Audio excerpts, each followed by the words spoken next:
नमस्ते दोस्तों, वेलकम है आपका करियर कैनवस पर, जहां मिलती है आपको इंटरेस्टिंग और यूजफुल इंफॉर्मेशन सिंपल और शॉर्ट स्टाइल में। अगर आप नए हो तो सब्सक्राइब करना ना भूलना और बेल आइकॉन जरूर दबाओ ताकि कोई भी अमेजिंग अपडेट मिस ना हो जाए। तो आइए आरंभ करते हैं। प्रिय विद्यार्थियों, ग्रेविटेशन प्रकृति की सबसे फंडामेंटल फोर्सेज में से एक है जो पूरे यूनिवर्स में हर वस्तु की मोशन को कंट्रोल करती है।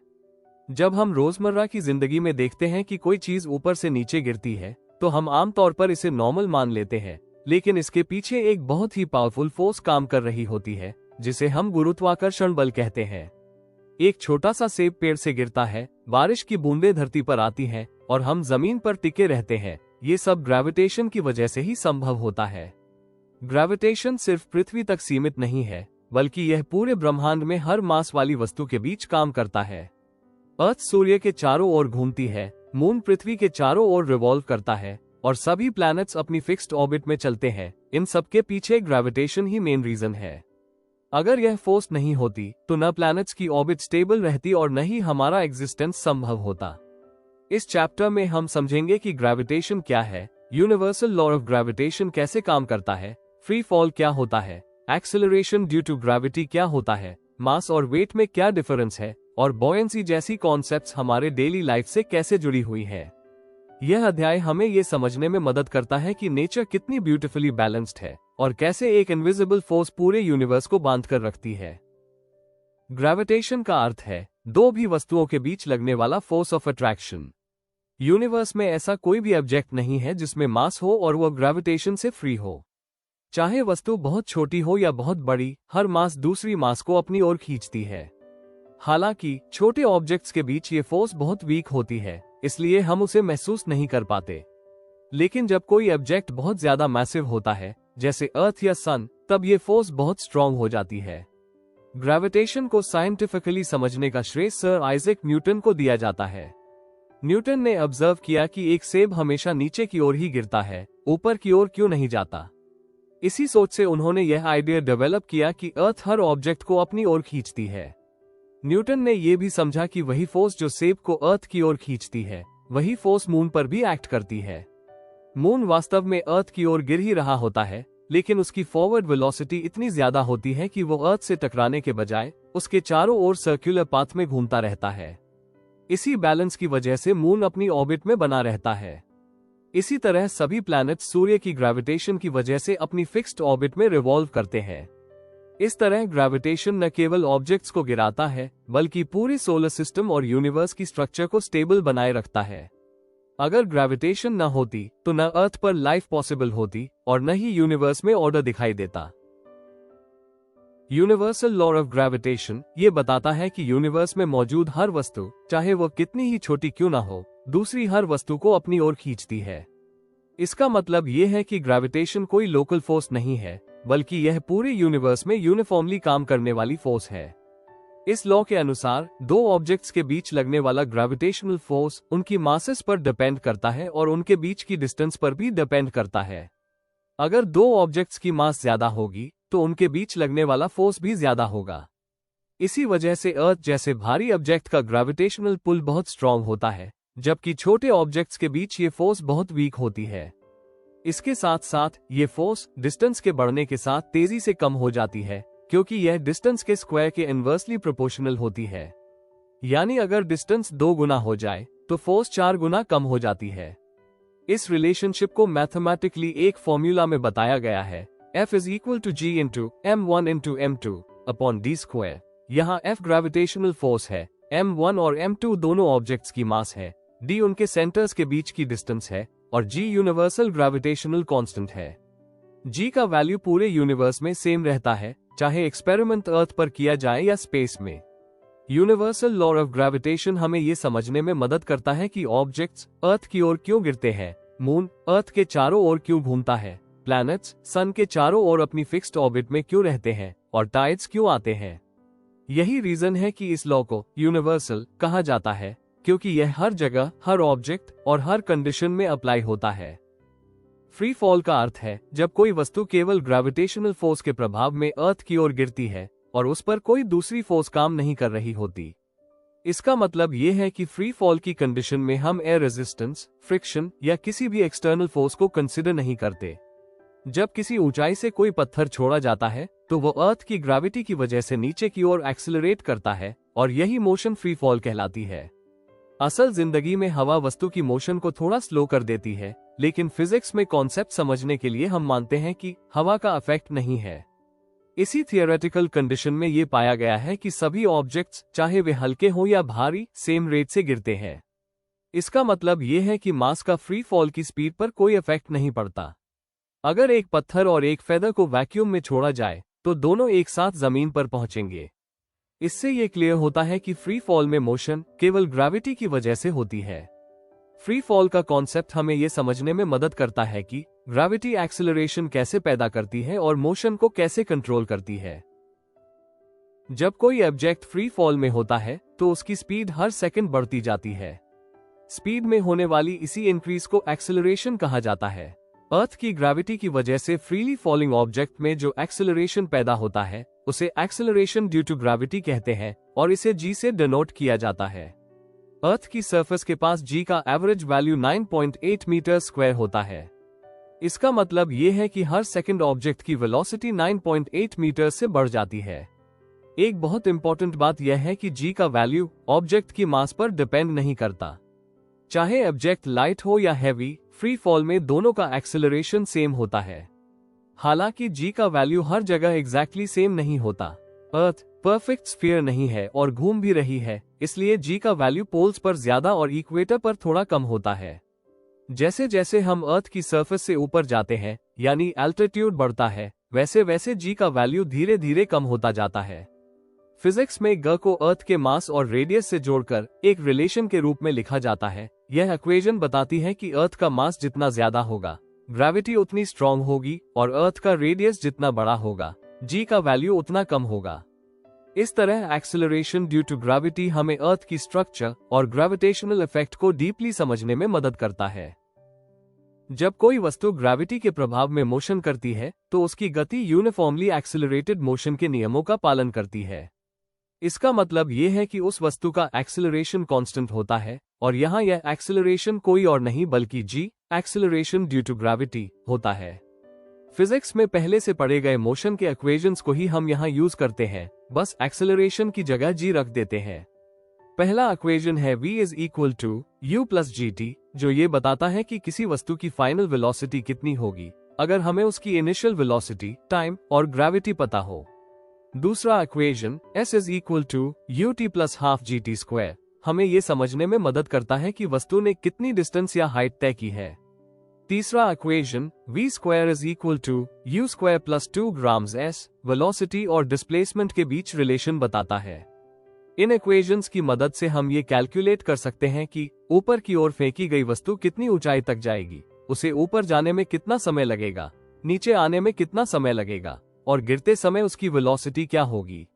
जब कोई वस्तु ऊपर की ओर फेंकी जाती है तो ग्रेविटी उसकी मोशन के ऑपोजिट डायरेक्शन में काम करती है, इसलिए उसकी स्पीड धीरे धीरे कम होती जाती है और हाईएस्ट पॉइंट पर वेलोसिटी 0 हो जाती है।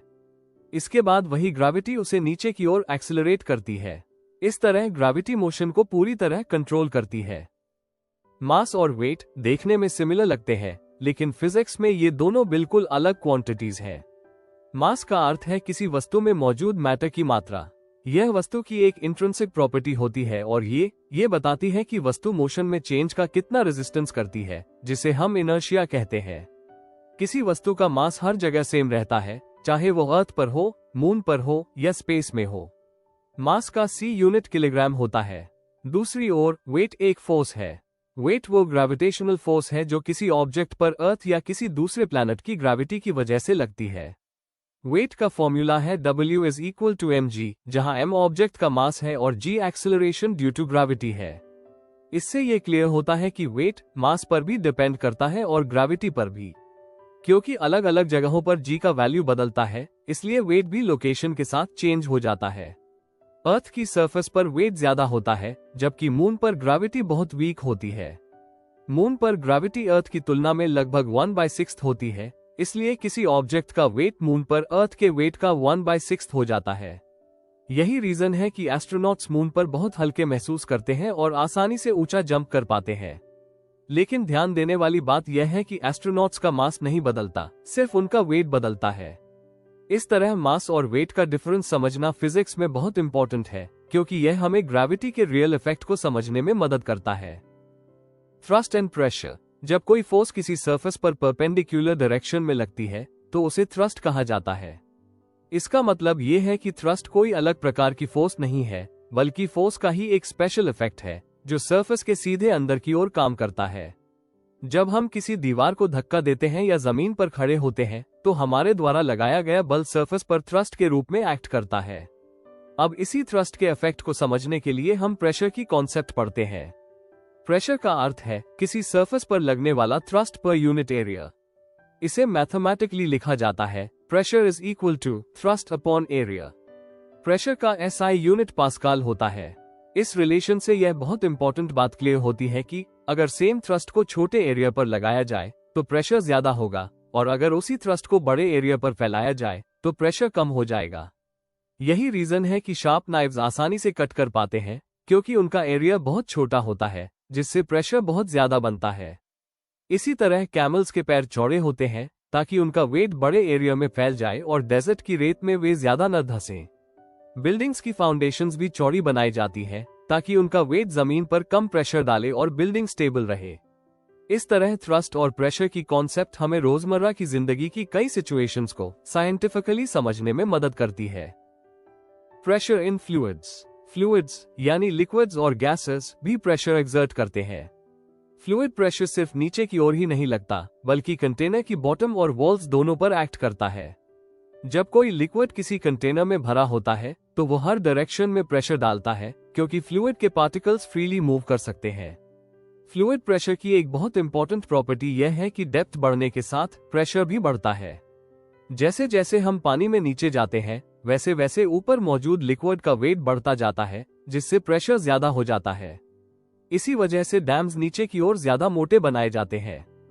फ्लूइड प्रेशर को एक और तरीके से समझा जा सकता है, प्रेशर किसी फ्लूइड में equally in all directions transmit होता है। यही प्रिंसिपल आगे चलकर हाइड्रोलिक मशीन्स और कई प्रैक्टिकल एप्लीकेशंस को समझने में हेल्प करता है। इस तरह फ्लूइड्स में प्रेशर का स्टडी हमें नेचर और टेक्नोलॉजी दोनों को बेहतर तरीके से समझने का मौका देता है। बॉयंसी। जब किसी वस्तु को किसी फ्लूइड जैसे पानी या हवा में पूरी तरह या आंशिक रूप से डुबोया जाता है तो वो फ्लूइड उस वस्तु पर ऊपर की ओर एक फोर्स लगाता है। इस अपवर्ड फोर्स को बॉयंट फोर्स या अपथ्रस्ट कहा जाता है। ये फोर्स हमेशा ग्रेविटी के ऑपोजिट डायरेक्शन में काम करती है। बॉयंट फोर्स पैदा होने का रीजन ये है कि फ्लूइड नीचे की ओर जितना प्रेशर लगाता है उससे थोड़ा कम प्रेशर ऊपर की ओर लगता है। इस प्रेशर डिफरेंस की वजह से वस्तु पर एक नेट अपवर्ड फोर्स बनता है। यही फोर्स वस्तु को ऊपर उठाने की कोशिश करती है। बॉयंट फोर्स का वैल्यू फ्लूइड की डेंसिटी पर डिपेंड करता है। जिस फ्लूइड की डेंसिटी ज्यादा होती है वो उतना ही ज्यादा बॉयंट फोर्स एक्सर्ट करता है। इसी वजह से पानी में बॉयंट फोर्स हवा की तुलना में ज्यादा होता है। जब हम पानी में खड़े होते हैं तो हमें अपना बॉडी वेट कम महसूस होता है। ऐसा इसलिए होता है क्योंकि पानी हमारे शरीर पर बॉयंट फोर्स लगाकर हमारे वेट को पार्शली बैलेंस कर देता है। इस तरह बॉयंसी हमें ये समझने में मदद करती है कि फ्लूइड्स ऑब्जेक्ट्स पर कैसे अपवर्ड फोर्स लगाते हैं। Why ऑब्जेक्ट्स फ्लोट और सिंक। जब कोई वस्तु किसी लिक्विड में डाली जाती है तो उस पर दो मेन फोर्सेस काम करती हैं। एक फोर्स नीचे की ओर होती है जिसे वेट कहते हैं, और दूसरी फोर्स ऊपर की ओर होती है जिसे अपथ्रस्ट या बॉयंट फोर्स कहते हैं। वस्तु तैरेगी या डूबेगी यह इन दोनों फोर्सेस की कंपैरिजन पर डिपेंड करता है। अगर बॉयंट फोर्स का वैल्यू ऑब्जेक्ट के वेट से ज्यादा हो तो ऑब्जेक्ट ऊपर की ओर पुश हो जाती है और वो लिक्विड की सरफेस पर तैरने लगती है। अगर बॉयंट फोर्स ऑब्जेक्ट के वेट से कम हो तो ग्रेविटी डोमिनेंट हो जाती है और ऑब्जेक्ट नीचे डूब जाता है। इस कॉन्सेप्ट को डेंसिटी के माध्यम से और भी आसानी से समझा जा सकता है। जिन ऑब्जेक्ट्स की डेंसिटी लिक्विड की डेंसिटी से कम होती है वे लिक्विड में फ्लोट करते हैं। इसके ऑपोजिट जिन ऑब्जेक्ट्स की डेंसिटी लिक्विड से ज्यादा होती है वे सिंक कर जाते हैं।